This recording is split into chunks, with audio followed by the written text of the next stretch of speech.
ሰላም ሰላም ቤተሰብ እንዴት ናችሁ?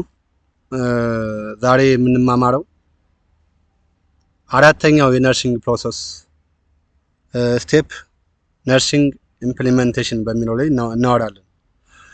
ሶ ነርሲንግ ኢምፕሊሜንቴሽን ኢዝ the execution of nursing care plan by performing interventions። እንግዲህ ኢምፕሊሜንቴሽን ስንል ምንድነው? የነርሲንግ ፕላን ላይ ያቀርነው እርምጃዎችን ወይም ተግባራትን ወደ ተግባር የምንቀይርበት ስቴጅ ምን ይባላል? ነርሲንግ ኢምፕሊሜንቴሽን ይባላል ማለት ነው። ኢት ኢንቮልቭስ እንግዲህ ነርሲንግ ኢምፕሊሜንቴሽን ምን ያጠቃልላል? ፐርፎርሚንግ ነርሲንግ አክሽንስ የነርስ ተግባራት ወይም እርምጃዎችን የምንሰራበት ስቴጅ ነው። ኮኦርዲኔቲንግ ኬር እንክብካቤዎችን የምናቀናጅበት ከፔሸንቶች ጋር፣ ከህሙማኑ፣ ከታካሚው ጋር፣ ከቤተሰባቸው ጋር እንዲሁም ከሚመለከታቸው ባለሙያዎች ጋር በመቀናጀት ስራዎችን የምንሰራበት ስቴጅ ነው። ኤንድ ዶክመንቲንግ ኦል አክቲቪቲ እና ሁሉንም የሰራናቸውን ስራዎች የምንመዘግብበት ደረጃ ነው ወይም ስቴጅ ነው። So what are the purpose? Here it is. The first purpose is deliver nursing care.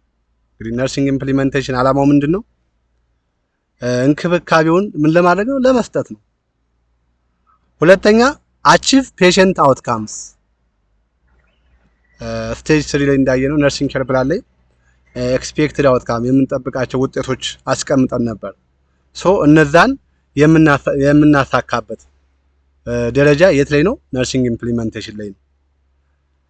ኤንድ ዘ ላስት ዋን ኢዝ ፕሮሞት ሪከቨሪ ኤንድ ሄልዝ፣ ጤናቸውን መመለስ እና ማዳበር ወይም ማጎልመስ እንዲችሉ በተለያየ ወይስ የምናግዝበት ስቴጅ we call it nursing implementation. So there are a step of nursing implementation። እንግዲህ nursing implementation የራሱ ደረጃዎች አሉት። የመጀመሪያው ደረጃ ምንድነው? reassess the patient። here in nursing implementation ምን እናደርጋለን? ፔሸንታችንን እንደገና እንፈትሻለን። ችግሮቹ ምን ችግር አለ?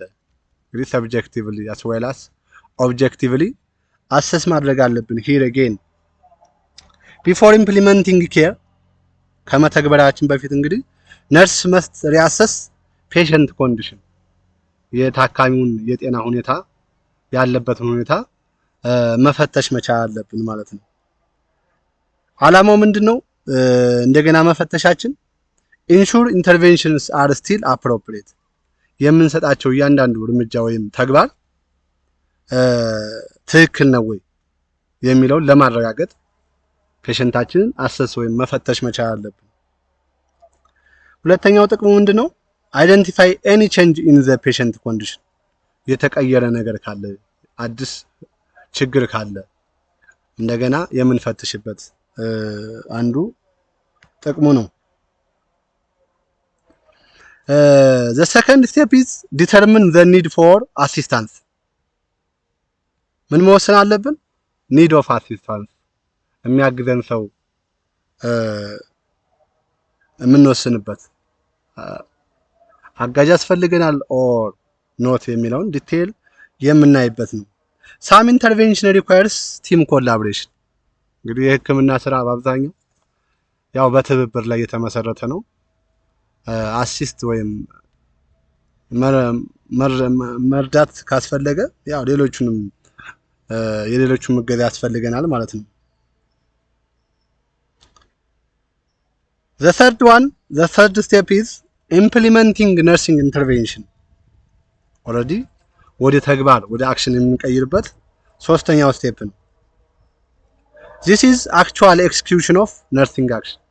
real የምንወስደውን እርምጃ ነርሲንግ ኬር ፕላን ወይም ነርሲንግ ፕላን ላይ ያስቀመጥነው appropriate የሆነ ኢንተርቬንሽን ወደ ተግባር የምንቀይርበት ስቴፕ ነው ማለት ነው። ኢንተርቬንሽን ሜይ ኢንክሉድስ ኢንተርቬንሽኖች እንግዲህ ምን ሊሆኑ ይችላሉ? ፊዚካል ኬር እንግዲህ አካላዊ እንክብካቤ ሊሆን ይችላል። ላይክ ውንድ ኬር ሊሆን ይችላል ኦር ቫይታል ሳይን ልናነሳ እንችላለን። ጀስት ፊዚካሊ የምንሰራቸው ስራዎች ይኖራሉ። ሜዲኬሽን አድሚኒስትሬሽን መድኃኒት መስጠት ሊሆን ይችላል። ፔሸንት ኤጁኬሽን እንግዲህ ፔሸንታችንንም ይሁን ቤተሰቦቻቸውን ወይም አቴንዳንታቸውን ማስተማር አለብን ስለ ጤናቸው። ጤና ሪሌትድ የሆኑ ኤኒ ኢንፎርሜሽን መስጠት መቻል አለብን። ኤንድ ዜን ኢሞሽናል ሰፖርት ያው ኬር ማድረግ አለብን። ኢሞሽናሊ ስሜታቸውን ሪአሹር ማድረግ፣ ማጽናናት፣ ኤጁኬት የሆነ ኢንፎርሜሽን መስጠት። this is all about and the fourth step is አራተኛው ምንድነው? document the care provided የሰጠነውን እንክብካቤ በሙሉ መመዝገብ መቻል አለብን። ነርሲንግ ኬር ፕላን ሪከርዳችን ላይ መመዝገብ መቻል አለብን። ጥቅሙ ምንድነው? አንደኛ ኮሚኒኬሽን አመንግ ሄልዝ ኬር ፕሮቫይደርስ ተግባቦት፣ እርስ በርስ ነርሶች ወይም ሌሎች ሄልዝ ፕሮፌሽናልስ የምንግባባው በነርሲንግ ኬር ፕላን ላይ ባለው ሪከርድ ተንተርሰን ስለሆነ ስለዚህ አንዱ ጥቅሙ ይሄ ነው። ሌላው ሌጋል አካውንቴቢሊቲ ተጠያቂነትም አለው። እንግዲህ መድኃኒት ኦር ኤኒ ኬር ካልተሰጠ ባለሙያው ይጠየቃል ማለት ነው በህግ አግባብ። አንዱ ጥቅሙ ራሳችንን ለማዳን ይጠቅመናል ማለት ነው። the third one is continuity of care እንክብካቤው ቀጣይነት እንዲኖረው የሰራነውን ስራ መዝግበን ለኔክስት ሃንድ ኦቨር ወይም ማስረከብ መቻል አለብን።